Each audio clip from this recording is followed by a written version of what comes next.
शैतान का विरोध करने के सबसे आसान तरीके के बारे में मैं आज आपसे बात करना चाहूंगी।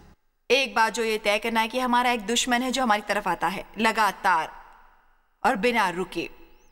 आप में से कितने लोग कहेंगे कि शैतान ने थोड़े से अधिक तकलीफ दी है आपके जीवन में? खैर, मुझे साल दर साल गुजर गए शैतान के बारे में सोचते कि उस पर किसी का अधिकार नहीं। मैं गिरजा गई उन सालों में, पर मुझे किसी ने नहीं बताया कि मेरे पास अधिकार नहीं रखना है किसी भी प्रकार का। मैंने बस सोचा जो भी व्यवस्था करती है करूं, और मैंने सीखना शुरू किया आध्यात्मिक लड़ाई के बारे में। 70 और 80 के शुरुआती दशक की बात है, जब लोग कैंपों में मीटिंग करते थे और इस तरह की मीटिंग कुल 3 या 4 घंटों की होती थी।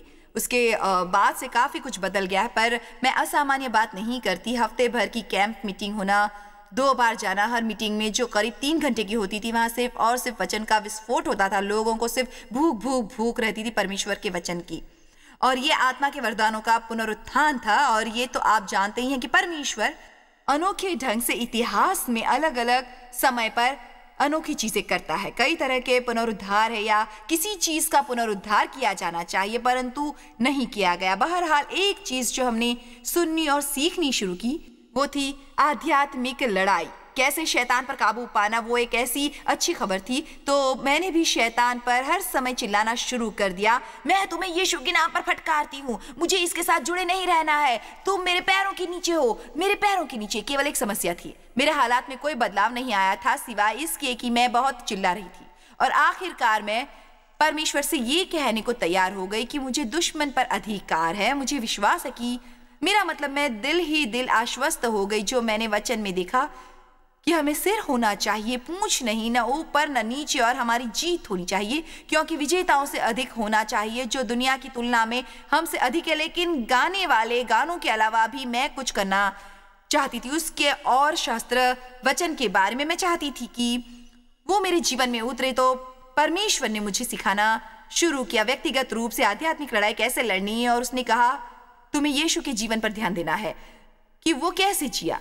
मेरा मतलब शैतान ने उनका पीछा किया, झूठ बोला, उससे हर मोड़ पर हराने की कोशिश की, लोगों को उसके खिलाफ भड़काया, अस्वीकार करवा दिया। उसके करीबी सहयोगियों ने उसके साथ धोखा किया। पतरस द्वारा उसके परीक्षण के समय परित्याग दिया गया। उसे ऐसी बहुत सी चीजों से गुजरना पड़ा, पर दिलचस्प बात यह है कि इन चीजों से उसका कुछ न बिगड़ा। सच्चाई यह है कि ये चीजें उसे हिला तक न सकी। जैसे ही मैंने इसका अध्ययन शुरू किया तो मैंने पाया कि इन चीजों में भी यीशु शांति में चले। और इफिसियों 6 में बाइबल हमें बताती है अपना वचन पहनना, शांति के जूते पहनकर शांति की बात करना। जब आप शांति में रहते हैं तो शैतान को पता नहीं होता कि उसे क्या करना है। वो मोक्ष का हेलमेट पहनने की बात करती है, मतलब सही सोचना। अगर शैतान आपके विचारों को हरा सकता है तो वो आपको हर जगह हरा सकता है। यीशु परमेश्वर की उपस्थिति में चला गया। उसने स्वेच्छा से, स्वतंत्र रूप से कुछ भी नहीं किया था, परंतु उसने हमेशा परमेश्वर को खोजा और वही कहा जो परमेश्वर चाहता था। आध्यात्मिक लड़ाई के विभिन्न पहलू हैं, पर मैं आज एक ही सिखाऊंगी और न्याय करूंगी। याकूब 4:7 में एक शास्त्र वचन जिसका उल्लेख प्राय किया जाता है, पर सच्चाई यह है कि वो अक्सर आधा उल्लिखित होता है। आमतौर पर हम सुनते हैं शैतान को भगाओ और वो भाग जाएगा, पर इसका अर्थ ये नहीं। उसका अर्थ है यदि हम इसे स्क्रीन पर डाल सकें, अपने को परमेश्वर को समर्पित कर शैतान को भगाओ, वो भाग जाएगा। तो उन दिनों जो मैं एक चीज सीख रही थी, मैदानों पर चिल्लाती, तब कोई नतीजा न मिलता, मैं सारा दिन चिल्लाती रहती। अगर मुझे अपने अवज्ञा क्षेत्रों का पता होता कि मैं उस पर चिल्लाकर उसे नहीं भगा सकती थी, बल्कि उसके आने के लिए द्वार खोल रही थी। मैं एक मिसाल देती हूं। आप जानते हैं कि गिरजा में कितने क्रोधित ईसाई आते होंगे, कितने ईसाई। ओह मेरे प्रभु, मेरा मतलब मैं किसी भी शहर के किसी भी गिरजा में जा सकती हूं जब चाहूं, सिखाने, कड़वाहट पर, असंतोष पर, संघर्ष और क्षमा न करने पर। और अंत में अगर मैं चाहूं लोगों के लिए प्रार्थना करना, तब मैं कहना चाहूंगी जो अपने दिल में क्षमा नहीं कर सकते, जो बहुत नाराज हैं, जिसमें कड़वाहट है अपने लिए, मैं तुम्हारे साथ प्रार्थना करूंगी। मेरा वादा है और ये मैं कर रही हूँ पिछले 32 सालों से, इसलिए जानती हूँ क्या कर रही हूँ। मैं वादा करती हूँ कि पूरे गिरजे के 80% लोग कम से कम आ जाएंगे। खैर, आश्चर्य यह है कि हमें जीत मिलेगी। हमें परमेश्वर की आज्ञा माननी होगी बिना सोचे कि हमें कैसा लगता है। अगर हम सच में सत्ता में आना चाहते हैं, आप में कितने सत्ता में आना चाहते हैं? आप शक्तिशाली बनना चाहते हैं, मेरा मतलब आप सिर बनना चाहते हैं, कुछ नहीं ऊपर या नीचे, और आप सिर्फ परमेश्वर के वादों का उल्लेख नहीं करना चाहते बल्कि उन्हें अपने जीवन में उतारना चाहते हैं। आप हर उस चीज पर हाथ आजमाना चाहते हैं जिससे आपकी समृद्धि हो। आप चाहते हो देखना कि आपकी प्रार्थनाओं का जवाब मिले। खैर, मुझे लगता है कि हम में से प्रत्येक, मैं अवज्ञा के क्षेत्र के मेरे सहित मैं ये भी बताना चाहूंगी कि मेरा मतलब निष्ठा, और मुझे यकीन है कि आप में से बहुत सारे यही चीज कहेंगे, और अगर नहीं कहेंगे तो मैं चाहती हूं आप उस बिंदु पर पहुंचे जहां मैं आज ईमानदारी से कह सकती हूं कि मेरी कोई ज्ञात अवज्ञा मेरे जीवन में नहीं है।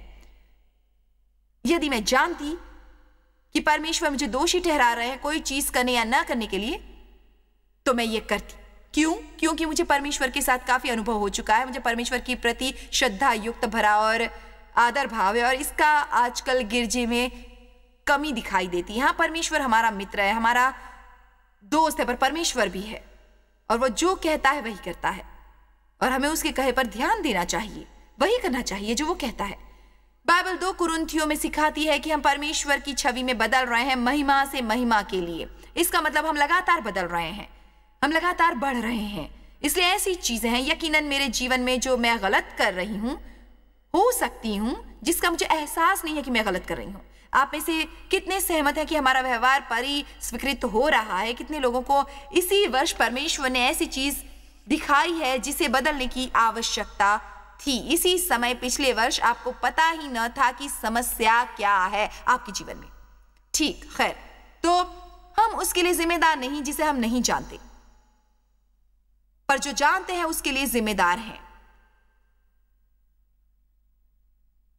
पत्रस कहता है, मैं अभी तक पूर्णता की जगह नहीं पहुंचा हूं, पर जो एक चीज मैं करता हूं वो है मेरी आकांक्षा उन चीजों को भुलाने की जो पीछे है। मैं बढ़ता हूं पूर्णता की ओर।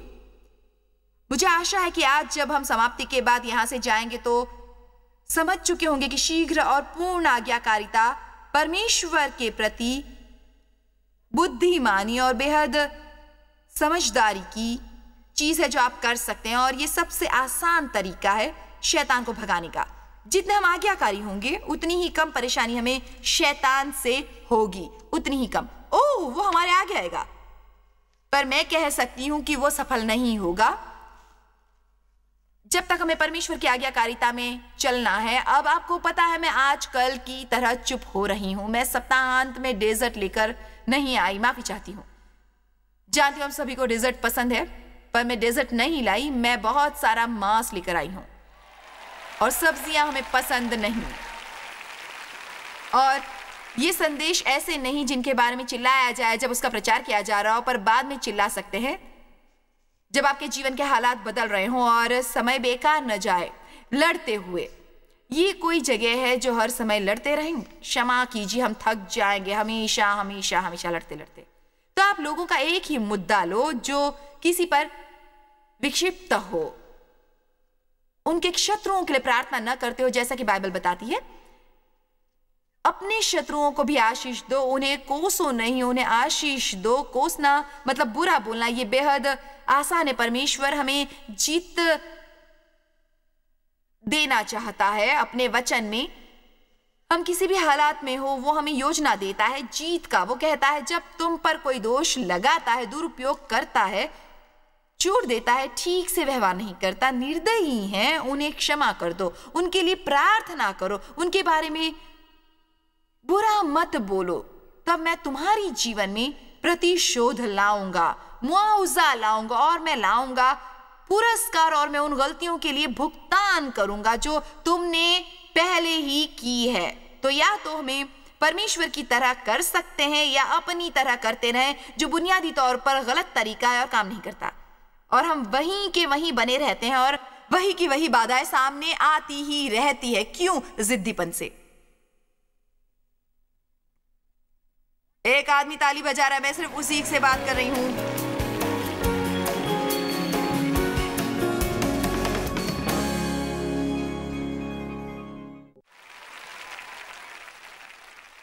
बहुत मुश्किल लगता है अपने आप को परमेश्वर को समर्पित करना। इसे परमेश्वर की तरह करिए।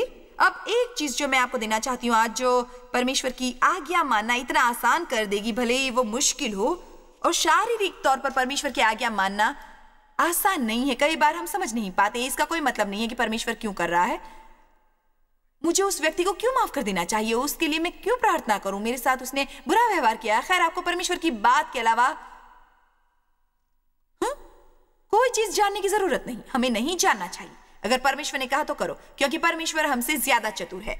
और अगर वो करने को कहता है तो हमें वो काम करना ही चाहिए। चलिए, मेरे तरीके तुम्हारे तरीकों से ऊंचे हैं, मेरे विचार ऊंचे हैं तुम्हारे विचारों से। अपना तरीका प्रभु पर छोड़ दो और वही इसे करेंगे। पारित हम सभी का एक तरीका है, पर अंत मौत है। यीशु ने कहा था, मैं ही तरीका हूं। आप देखेंगे कि उसका तरीका आपको गंदगी से बाहर निकालता है और आपको जीत मिलेगी हर एक समय पर, अनंत जब आप जीतते हैं। क्योंकि परमेश्वर ऐसा व्यक्ति नहीं जो झूठ बोले। परमेश्वर हर चीज के लिए आपसे पूछता है, करता है या नहीं करता है। परमेश्वर हर चीज के लिए आपसे पूछता है, करता है या नहीं करना है। अंत में वो आपके अच्छे के लिए ही होगी। शायद अच्छी महसूस न हो, पर लंबे समय में ये आपका अच्छा ही करेगी। तो हम व्यवहारबद्ध हैं, या तो हम कुछ काम करेंगे क्षणिक परेशानी को दूर करने के लिए परमेश्वर की आज्ञा मानकर, जबकि वो हमसे कह रहा है करना है या नहीं करना है, और तब हम आज्ञाकारिता का बीज बोते हैं और अंत में हमें मिलती है आनंद और धर्म की भरपूर फसल और जीत हमारे जीवन में। या जो हम करना चाहते हैं उसे करते रहकर और निम्न स्तर के दर्द को अपने जीवन में हमेशा के लिए बनाए रखकर।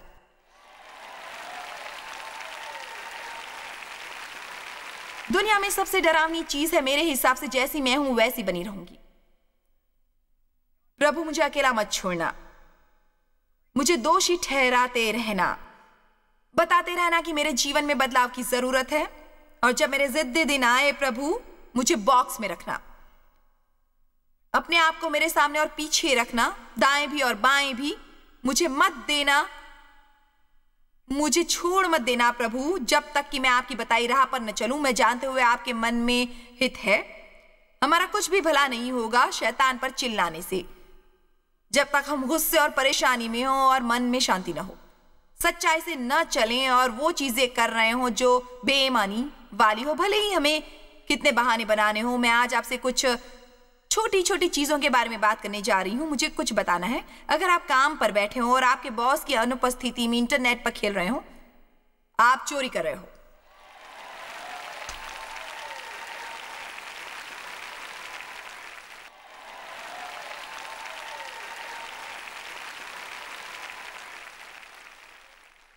मुझे आपसे इस तरह बात करनी पड़ रही है क्योंकि बाकी लोग जिस प्रवाह की तरह करते हैं हम ऐसा नहीं कर सकते। आप ऐसा नहीं कर सकते। दोषी महसूस नहीं करेंगे। अगर आप बॉस होते तो आप चाहते कि कोई ऐसा करे?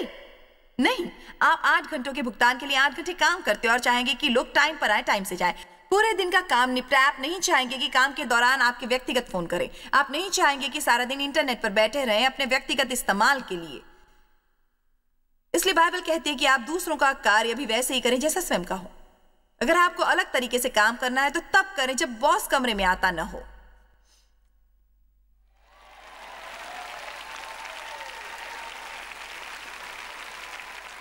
बहुत सी अच्छी सलाहों में से एक जो मैं आज आपको देना चाहती हूं, जानने के लिए जिए परमेश्वर के सामने, इंसान के नहीं। और जानो कि परमेश्वर हमेशा देख रहा है और वो हमेशा सही व्यवहार को पुरस्कृत करता है। मेरे विचार से सबसे महत्वपूर्ण चीज है जो मैंने अपने जीवन में सीखी है कि परमेश्वर को अपनी हर रोज के साधारण जीवन में लाना, अपने साथ उन्हें बाजार ले जाना, अपने साथ काम पर ले जाना। अब तो वो वैसा भी वहां था, पर मैं उसे वास्तव में असर नहीं डालने दे रही थी। पर मैं सिर्फ रविवार को चर्च जाती थी और बाकी हफ्ता मैं मन मुताबिक बिताती थी। मैं रविवार को चर्च जाती और फिर दोस्तों के साथ बाहर जाकर उपदेश के बारे में गपशप करती। यही हम करते हैं हर समय। लंच के समय हमारे साथ उपदेशक होता है और तब जाओ दानवों पर चीखो, तुम्हें भगाता हूं शैतान, तुम्हारा मुझ पर कोई अधिकार नहीं। चलो, आप में से कितने जानते हैं मैं किस बारे में बात कर रही हूं? मैं परमेश्वर से कामना करती हूँ कि कोई मुझे इसका दूसरा पक्ष भी बताए, न कि सिखाए वादों के बारे में, चंगा होने के बारे में, समृद्धि के बारे में और शैतान पर काबू पाने के बारे में, बल्कि बताता दूसरे पक्ष के बारे में। इसलिए अच्छा महसूस हो अभी कि अभी आपकी तरफदारी कर रही हूं, बड़ी तरफदारी। ये कहकर अपने आप को समर्पित कर दो। परमेश्वर को किया गया से समर्पण आपको शक्ति देता है आसानी से शैतान को भगाने की, और वो भाग जाएगा। आमीन। हजारों हजारों हजारों छोटे छोटे क्षेत्र हैं हमारे जीवन में जिनकी हम अपेक्षा करते हो, और मैं आपसे इस बारे में आज बात नहीं करना चाहती कि परमेश्वर की इच्छा पूरी करो और अफ्रीका जाकर मिशनरी बन जाओ। नहीं, इस बारे में बात करना चाहती हूं कि परमेश्वर की आवाज सुनकर जो कुछ आपके पास है उसे गरीबों को दे दो। नहीं, मैं बात करना चाहती हूं एक ईमानदार दिन के लिए, एक ईमानदार वेतन की। मैं बात करना चाहती हूँ स्पीड लिमिट न तोड़ने की, अपंगों की जगह पर पार्किंग न करने की जबकि आप अपंग नहीं हैं। मैं बात करना चाहती हूँ आपकी ग्रोसरी कार्ट को ग्रोसरी स्टोर की गैलरी में पार्क करने के बारे में, बजाय इसके कि किसी दूसरे की कार की ओर मुझे और परवाह न करे कि उनकी कार पर खरोंच आ रही है। मैं बात करना चाहती हूँ सेबों के उस अतिरिक्त बैग की जो आप खरीदें, पर घर की सफाई की आपूर्ति के साथ अब आप गलियारे में जाते हो और आपको पता चलता है कि आपने ज्यादा खर्च कर दिया।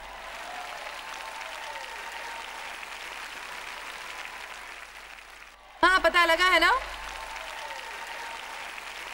और फिर हम शिकायत करते हैं अधिक कीमतों की। हो सकता है उतनी अधिक न लगे अगर हम सब मिलकर अपने बखेड़ों को साफ कर दे।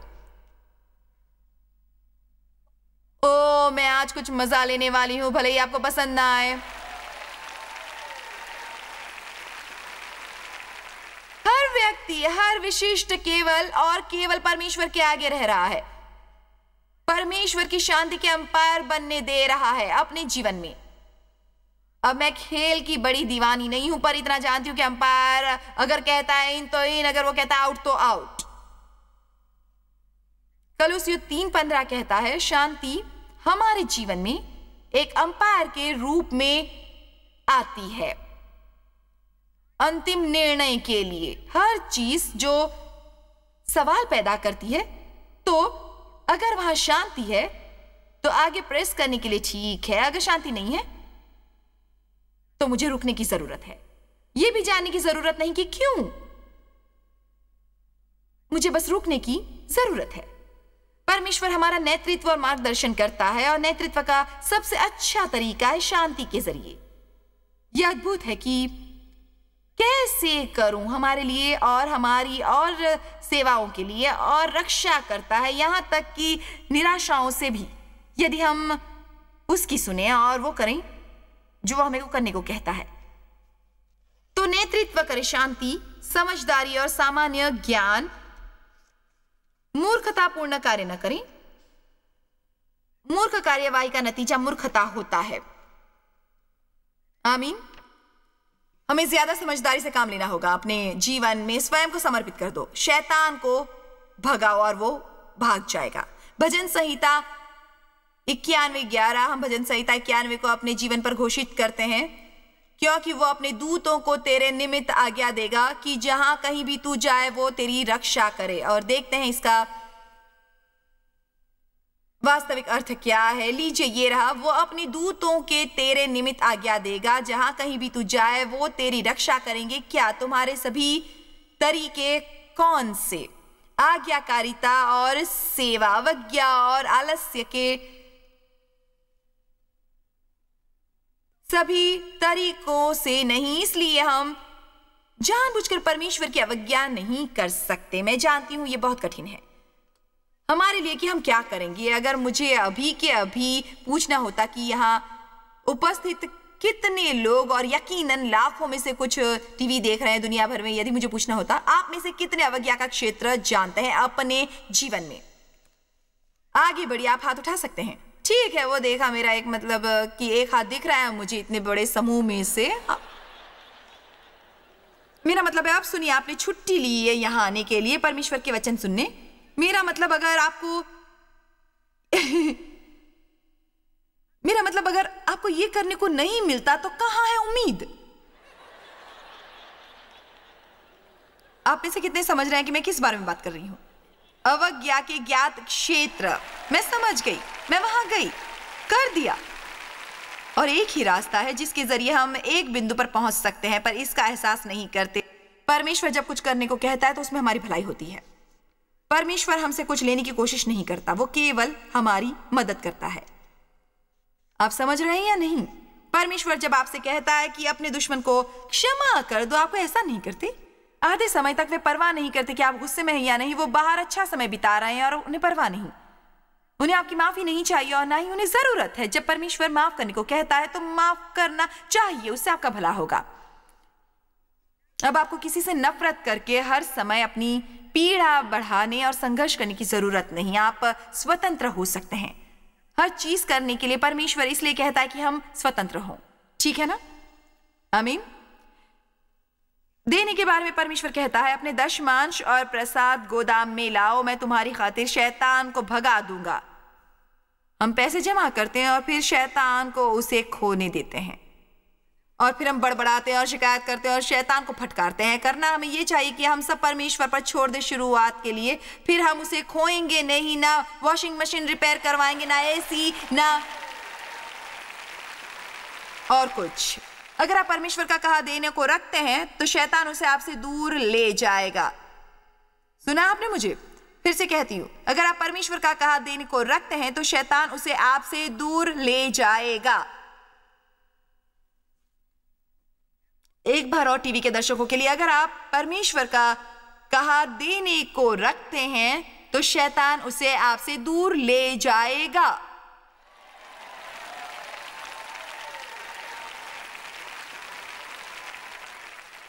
देना इस तरह नहीं होता, ओ परमेश्वर मुझे मेरे पैसे दे दो, ओ ये बहुत मुश्किल है। ये हमारे जीवन पर संस्करण है। मैं शैतान को भगा दूंगा तुम्हारी खातिर, खोल दूंगा, मैं स्वर्ग के द्वार खोल दूंगा और आशीषें उड़ेल दूंगा। और फिर वो वहां तक कहता है, मुझे आजमाओ, देखो कि मैं इस क्षेत्र में विश्वासु हूं या नहीं। अभी तक सब जगह के ईसाइयों को मिलाकर बहुत कम प्रतिशत हैं, दशमांश मात्र।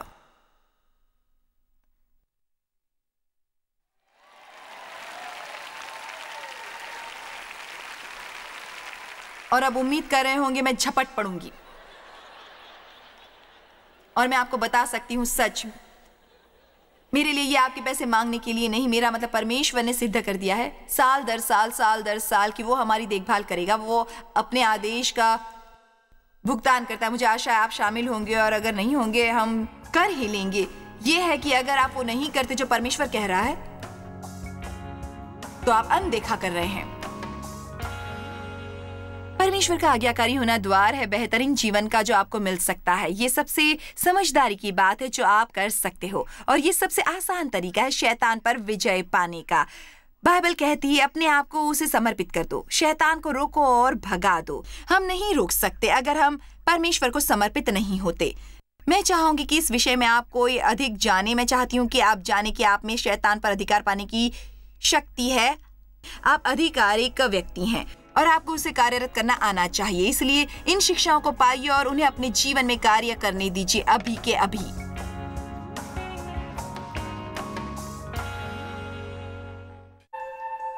जॉय स्मायर मिनिस्ट्रीज में आप हमारे लिए कितने अहम हैं, इसका आपको अंदाजा नहीं। हम आपके आभारी हैं और हम धन्यवाद करते हैं अपने सब मित्रों और सहयोगियों का कि उन्होंने इस विश्वव्यापी सेवकाई को संभव बनाया। मिलकर हम भूखों को खिला रहे हैं, गरीबों को पहना रहे हैं और कई देशों में सुसमाचार पहुंचा रहे हैं। कृपया हमसे संपर्क करें या विजिट करें jmmindia.org पर। आज ही अपनी प्रार्थना के अनुरोध बताने के लिए, हमारे साधनों के बारे में और जानकारी और जॉयस की सभाओं का शेड्यूल जानने के लिए और हमारे सहयोगी बन जाएं दुनिया भर में मसीह का प्रेम बांटने के लिए।